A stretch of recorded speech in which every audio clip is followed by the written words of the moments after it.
Jay-Z. Would you kneel or would you stand? Would I what? Would you kneel or would you stand? Okay. I think we've passed kneeling. Has shown who he is, not only from his music. You have cousins. You got to go home for Thanksgiving and people are talking to you like Kevin Hart. And you going home for solace. You want family. You're going home for peace of mind. You're going home for peace of mind. And they don't give you that and your because cousins, you're not the cousins in your grandma's living room saying, yo, man, I got this play. I want to, if you just give me, you know what I mean? 4,800, I could make you 2 million. You like, it don't work like that, man. But you got to explain to him, like, life isn't like that. Money isn't free and no one's giving out opportunities. If it sounds too good to be true, it's really, and then he like, oh, you don't believe in my dream. But by the dialogue he gives us. Jay-Z, bar none, is in the top 5 of anybody I've ever met. His style, his demeanor, the quality of person he is, he's just outstanding. And I took away, I would have almost paid him what I paid Dez Bryant just to have gotten to spend that kind of time with him and watch him operate. And the company he keeps speaking of. Hey, Hov, I'm taking that 500K. I ain't taking that dinner, I'm taking that 500K. You feel me? Hey, it's love though, you feel me?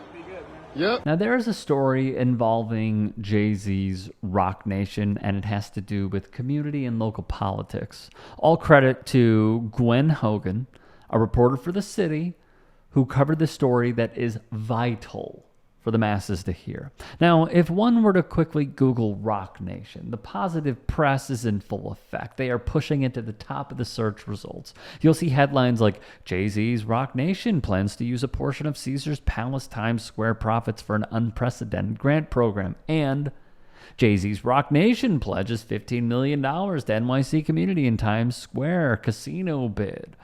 What this is designed to do, though, is give a sense of, oh, they gotta get approved. Get the tweets out, get the Facebook posts out, the Instagram Reels, the Instagram posts, Snapchat, TikTok. Oh, Jay-Z is giving back to the community. Oh, Jay-Z has got to get approved for this. He's looking out for everybody. When really, what it's designed to do is skip over the process and go from A to Z instead of covering B, C, D, E, etc.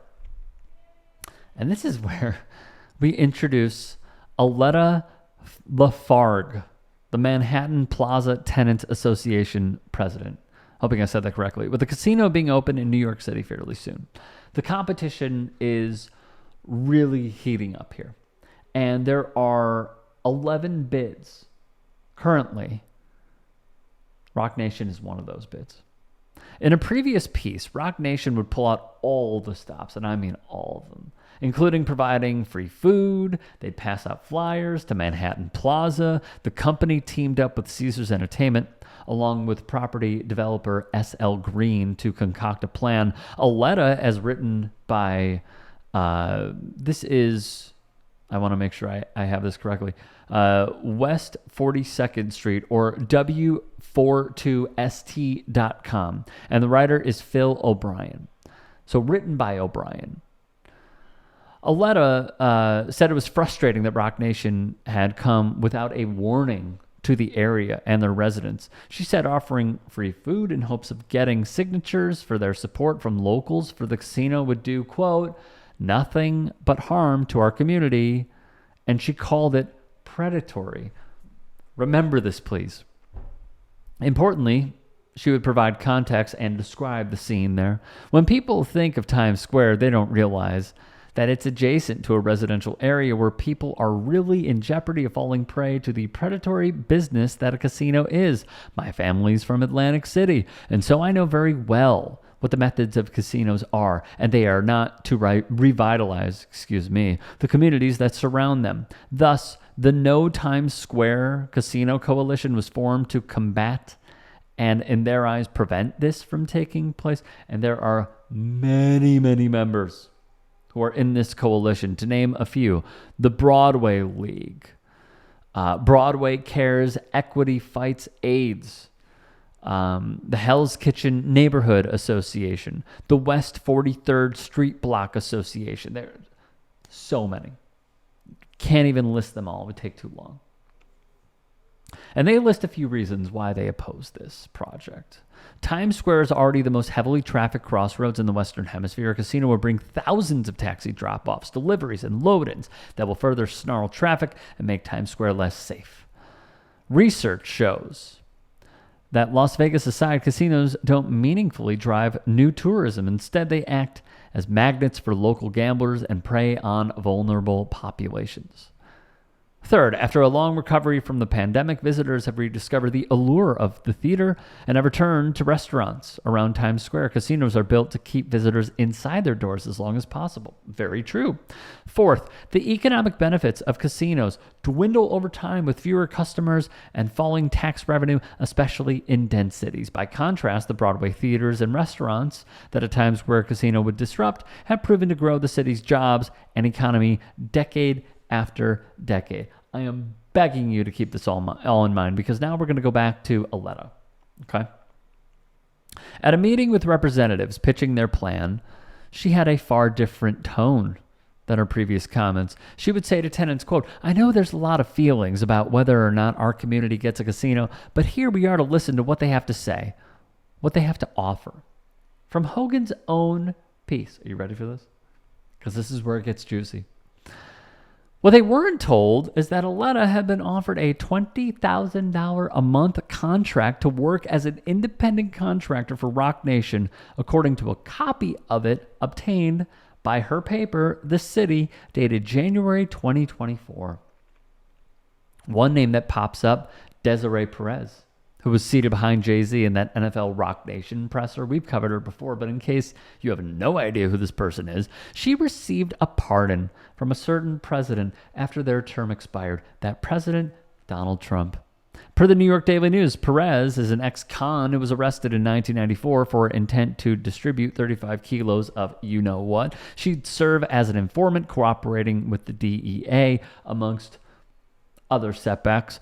The Daily News' Bill Madden would report Perez wore wires to meet with major drug traffickers.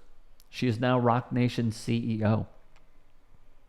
And how did this pardon go down? Well, it's easier to be a parent this morning. It's easier to be a dad. It's easier to tell your kids character matters. It matters. Telling the truth matters. It might have been that guy. Van Jones, this is the Van Jones Show, Season 1, Episode 1. Thank you for being here from the very beginning. I appreciate you very much. Appreciate you very much. Also here, we have a local rapper you may have heard of. The legendary Sean Jay-Z Carter is in the building. Van Jones is speculated to have helped broker this deal. We do know how he has been photographed with Trump advisor and son-in-law Jared Kushner, and also how he hid, according to the reporting, I believe, from Mother Jones, that he worked with the Trump administration. And he hid this while he was doing a CNN piece. We have also seen how when Inspire Change came together, the NFL Initiative for Social Justice, that the owners and a select group of players teamed up to distribute the owners' money to different charities, one of those being Van Jones's. Take that what you will.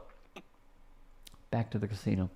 Aletta, when contacted by the city, would change her story numerous times. It is unclear if she took the money or didn't, but the fact her story keeps going in different directions is quite eye-opening, isn't it? She would later say she did not sign a contract with Roc Nation. Wiley Norvell, though, a spokesperson for the coalition, told the city, the casino's developers have been using these tactics to buy the illusion of public support since day one. The question is whether they have any supporters that aren't being directly compensated. John Caney, the executive director of the good government group Reinvent Albany, told the paper, I would look at this and think, what else are these guys up to? That is a great question, isn't it? We have seen how they have paraded people like Fat Joe and Alicia Keys to try and get the public on their side. And I think what this really shows is that they are trying to use their own star power to make a buck and have that buck come at the expense of the locals. There's a lot more to this, and I am going to continue following this story for y'all, because what this shows is the ultra wealthy going up against hyper local politics and a community. And the community is showing what unity looks like, and also how the only way forward is through camaraderie and fighting back against stuff like this. If you can and are willing, please become a paid member here at TYT Sports, and or go to tyt.com/join. In addition, you can follow me on Twitter, Instagram, and TikTok. Appreciate it. Have a great day.